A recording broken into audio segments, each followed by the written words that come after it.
리스크 감수의 원칙 둘, 유연하라. 리치의 말을 들어보자. 그 카리브 여행에서 나는 조건의 변화에 따른 임기응변과 적응이 얼마나 중요한지를 배웠다. 보트가 가라앉으면 수영을 배워라. 면전에서 문이 쾅 닫히면 창문을 열어라. 시련에 직면하면 유연해져라. 자신의 능력을 최대한 발휘하라. 절대 이런 말을 해서는 안 된다. 아, 장애물이다. 이건 도저히 불가능해. 이제 어떻게 해야 하지? 그 대신 이렇게 말하라. 좋아. 도전이군. 기회야. 내가 얼마나 창의적인 인간인지 알아볼 기회가 왔군. 현재 미 합중국 해병대 하사관인 내 아들 데이비드는 이라크 전쟁의 최전방에서 싸운 경력을 가지고 있다. 해병대에는 공식적인 것 하나, 비공식적인 것 하나 해서 모두 두 개의 좌우명이 있다. 공식적인 좌우명은 셈퍼 피델리스, 즉 언제나 충성이라는 의미이다. 비공식적인 좌우명은 셈퍼 군비인데 이는 언제나 유연하게 라는 의미라고 한다. 다시 말해서 해병대는 텔레비전이나 나오는 클레이 애니메이션의 주인공 군비처럼 언제나 창의적이고 적응력이 뛰어나며 새로운 방법이나 접근을 시도하는 열정을 갖추어야 한다는 의미이다. 그들은 임무를 완수하기 위해 수단과 방법을 가리지 않는다. 판에 박힌 사고방식으로는 성공을 거둘 수 없다. 완고하고 딱딱한 두뇌 구조로는 절대 리치처럼 될 수 없다. 리치 디보스가 열정을 잡고 목표를 설정할까? 물론 한다.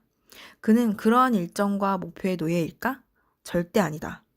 어떤 기회나 장애가 돌출하면 리치는 타고난 유연성을 발휘하여 재빨리 기어 변속을 하고 방향을 전환한다. 우리 인생에서 영원히 변하지 않는 상수가 하나 있다면 그것이 바로 변화이다. 인생은 놀라운 일로 가득 차 있다. 일정표와 목표량에 매달려 끝까지 고집을 부리면 결국 좌절을 맛보게 되기 마련이다.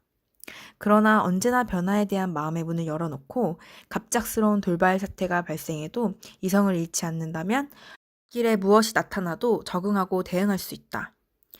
캘리포니아 코스타메사의 캘버리 교회에서 부목사를 맡고 있는 척 스미스의 말처럼 유연한 자는 축복받은 자니 구부러질지언정 부러지지 않는다. 리치처럼 되고 싶다면 샘퍼 군비를 반드시 명심하라. 리스크 감수의 원칙 3. 남에게 자신의 꿈을 짓밟히지 마라. 프랭크 시나트라의 그것이 인생이라는 노래를 기억하는가? 가사 중에 남의 꿈을 짓밟는 것이 재미있다고 생각하는 사람의 이야기가 나온다. 세상은 남의 꿈을 짓밟는 사람으로 가득 차 있다. 그 가운데 상당수는 질투심 때문에. 즉, 자신은 자신만의 꿈을 가지고 있지 못하기 때문에 그런 행동을 한다. 그런 사람들 때문에 기죽을 필요는 없다. 그냥 자신의 꿈에만 충실하면 된다. 꿈을 위해 기꺼이 리스크를 감수하라. 그리하여 자신의 꿈을 현실로 바꿔놓으라. 모든 사람들이 안 된다고 하던 목표를 달성했을 때 얼마나 짜릿한 쾌감을 맛볼지 상상해보아라. 리치 디보스는 이 점을 이렇게 표현한다. 옆줄 바깥에 서서 당신에게 그렇게 하면 안 돼! 라고 말해줄 사람은 언제나 차고 넘친다. 당신에게 그만 포기하라고 말해줌으로써 당신에게 호의를 베푼다고 생각하는 사람도 얼마든지 있다. 때때로 말로 그런 의사를 표현하지 못할 경우에는 눈빛이나 말투만으로도 얼마든지 당신의 길을 꺾어놓을 수 있다. 절대 그런 사람의 말에 귀를 기울이지 마라. 그들의 비난이나 거절을 두려워하지 말라. 그들로 하여금 당신의 마음에 두려움을 심도록 내버려 두지 말라. 만약 당신이 꿈을 가지고 있다면 과감하게 그 꿈을 믿고 과감하게 그 꿈을 실행하며 그 꿈을 현실로 바꿔놓기 위한 과감한 노력을 기울여라. 하느님이 당신에게 그 꿈의 불꽃을 밝혀주셨다면 그 누구도 그 불꽃을 짓밟지 못하게 하라. 당신이 가진 가장 큰 자산은 당신의 꿈이다. 그 누구도 당신의 그 꿈을 빼앗지 못하게 하라. 당신의 꿈을 지지하고 그 꿈의 현실화를 도와줄 수 있는 사람들과 힘을 합쳐라.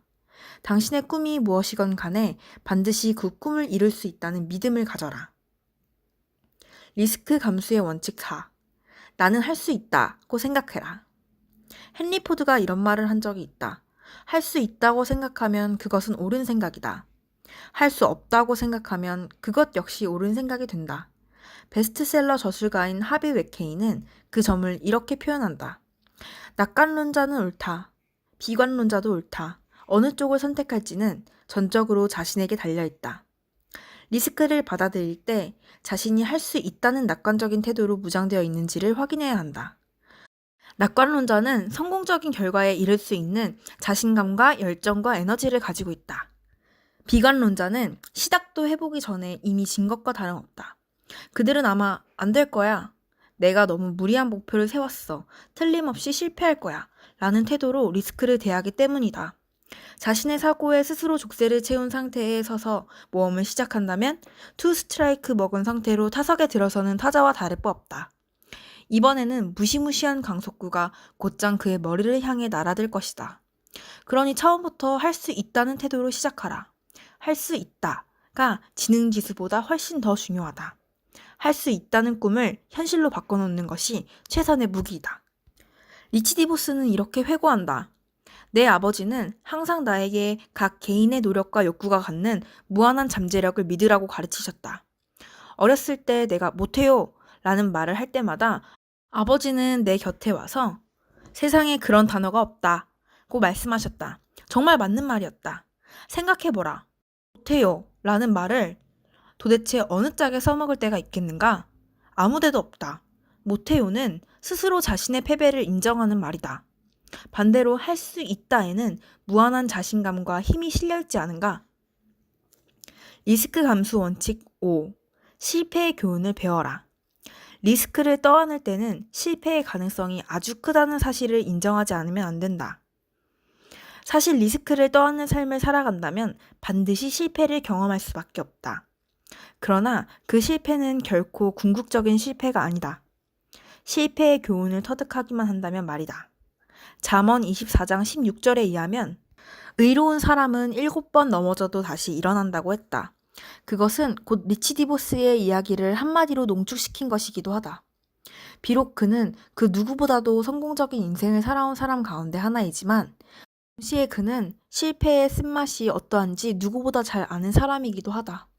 리치와 제이는 아메이를 만들기 전까지 거듭된 실패를 경험해야 했다. 제이와 리치는 카리브해에서 엘리자베스호가 물속에 가라앉은 직후부터 다음 사업을 구상하기 시작했다. 그들은 미국으로 돌아가면 IT의 목제품을 미국으로 수입하는 회사를 차리기로 결정했던 것이다. 틀림없이 잘 될 거라고 생각하고 이 사업을 밀어붙였지만 이 회사는 보기 좋게 실패하고 말았다. 다음에는 아이스크림 가게를 열었지만 역시 문을 열자마자 망해버렸다.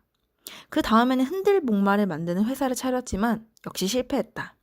이때쯤이면 리치와 제이도 울버린 항공 서비스와 리버사이드 드라이브인을 왜 팔아치워 먹었을까 하는 후회가 들기 시작했을 것이다. 어쨌건 그것은 그들이 성공을 거둔 유일한 사업이었기 때문이다. 그들은 항해에 실패했고 사업에도 실패했다. 하지만 그들은 그 같은 실패 때문에 낙담하지 않았다. 리치는 실패에 대해 다음과 같이 말한다. 나는 실패를 이렇게 생각한다. 실패는 곧 경험을 쌓을 수 있는 기회이다. 성공했을 때보다는 실패했을 때 더 배울 게 많다. 따라서 실패를 경험했을 때는 반드시 그 실패와 관련된 모든 것을 배워야 한다. 100만 불짜리 실패에서 1000만 불짜리의 교훈을 얻는다면 수업료가 아주 싸게 먹힌 셈이다. 무언가를 배운다는 마음가짐으로 실패에 접근해야 한다. 리치와 제이에게 실패는 더 큰 성공으로 향해 나아가는 과정에서 뭔가를 배워가는 경험이었다. 인내심과 상상력, 그리고 리스크를 감수할 용기만 있으면 또 다른 성공을 거둘 수 있음을 알고 있었던 것이다. 알티코르의 사례가 입증하듯 그들의 그런 생각은 너무나 정확하게 들어맞았다. 따라서 리치처럼 되고 싶은 사람이라면 성공을 경험하고 주변 사람들에게 긍정적인 영향력을 행사하고 싶은 사람이라면 과감해져야 한다. 리스크를 감수해야 한다. 그리고 모험을 견뎌야 한다.